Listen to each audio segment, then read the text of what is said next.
Sebab itu orang bila mati dia baik, dia mesti meninggalkan amalan-amalan tertentu yang baik. Yakinlah.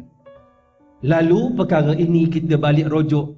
Saya nak petik satu saja ayat daripada surah Al-Isra sempena dengan bulan Rajab yang mulia ini, iaitu ayat mengenai satu dosa yang sangat dekat dengan kita, yang menyebabkan kadang-kadang Allah tolak ibadah kita, Allah tolak kita punya puasa sunat, Allah tolak kita punya sedekah, Allah tolak kebaikan kita. Zahirnya nampak cantik, isinya penuh dengan kebobrokan, dalam keadaan rapuhnya kerana ada dosa. Dan tanda orang itu celaka, kata Nabi, salah satunya yang pertama sekali Nabi sebut, nisyanu dhunubil madiyah wahya indallahi mahfuzatun. Apa kata Rasulullah sallallahu alaihi wasallam? Tanda orang tu celaka, kata Nabi, dia lupa pada dosa dia yang telah lalu, sedangkan dosa tersebut masih Allah simpan dengan baik dalam simpanan dia.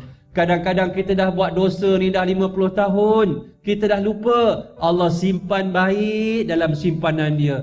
Kadang-kadang kita tak perasan ada orang meninggal 80 tahun, nazaknya seminggu, tercungap-cungap tak lepas nyawanya. Kita tak tahu, cucu tak tahu apa masalah Tok Wan, apa masalah opah. Rupanya opahnya, rupanya Tok Wannya 60, 70 tahun yang lampau dia pernah menderhaka kepada seorang ibu, pernah menderhaka kepada seorang ayah, yang mana dia tak sempat minta ampun. Dia rasa tenang dengan dosanya, dalam keadaan dosanya Allah simpan sehingga akhirnya nak meninggal dalam sakarat, nyawa tak boleh nak keluar. Wa na'udzubillahi min zalik.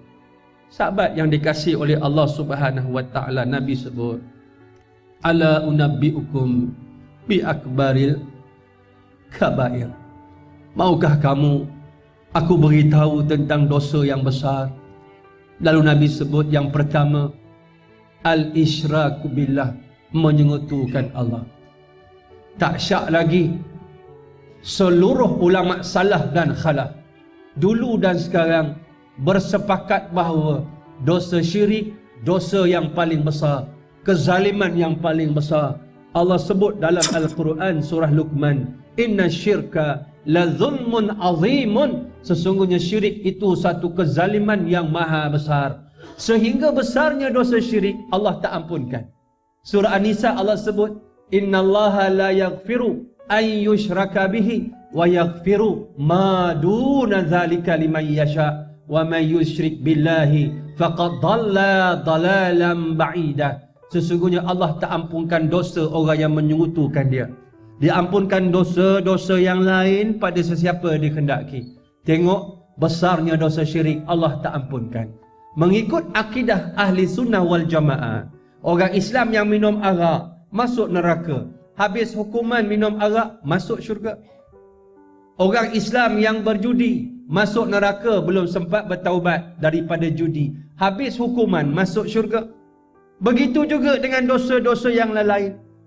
Tetapi tidak dosa syirik, dia kekal mengikut apa yang Allah sebutkan dalam Al-Quran. Tiba-tiba sahabat yang dikasihi oleh Allah, Allah gabungkan dosa tu tadi syirik dengan dosa wa uququl walidain, menderhaka kepada ibu bapa. Besarnya dosa ini bahkan lebih istimewa. Kenapa saya kata istimewa dosa ni? Dalam sepotong hadis Nabi sebut, kullu dhunubi yuakhirullahu minha ma syaa ila yaumil qiyamah illa uququl walidain fa innahu yu'ajjalu li sahibihi. Hadis rawahu Al-Hakim. Semua dosa Allah tangguhkan hukuman dia sampai hari kiamat. Termasuk dosa syirik. Allah tangguh, Allah tunda, Allah postpone. Illa uququl walidain, melainkan dosa menderhaka mak ayah, punyalah special dosa ni Allah percepatkan dunia, Allah tambah lagi akhirat. Dosa menderhaka kedua orang ibu bapa. Dalam surah Al-Isra ayat 23 Allah sebut, wa qadara rabbuka alla ta'budu illa iyyah wa bil walidaini ihsan. Kita ambil bulan Rajab ini, sebagai bulan pembersihan, muhasabah diri kita dengan satu dosa yang rapat dengan hidup kita. Cuma kadang-kadang kita alpa lalai, kita abaikan dosa ini. Dalam masa yang sama, terkadang dengan izin kita ni buat dosa tu. Nak ataupun tidak sahabat-sahabat, Allah dah gandingkan mengabdi diri kepada Dia, jangan sekutukan dengan benda yang lain, dan berbuat baik pada mak ayah. Allah gandingkan dengan ayat ini, wa bil walidaini ihsana. Maksudnya Allah gabungkan, letak dengan satu maqam yang Allah angkat mak ayah kita. Maknanya nak atau tidak, benda ni kita nak protes, Allah yang angkat, bukan kita. Mak kita jahat mana, hodoh mana, dia Allah angkat. Ayah kita, dia penjenayah, dia tak cerdik, dia bodoh, dia apa tak pandai, dia tak pergi overseas, kita hina dia, dia butuh huruf, dia Allah angkat. Kita sebagai anak kat sini, selagi kita tak mati, kita ada satu tanggungjawab anak. Walaupun umur kita pagi ni 100 tahun.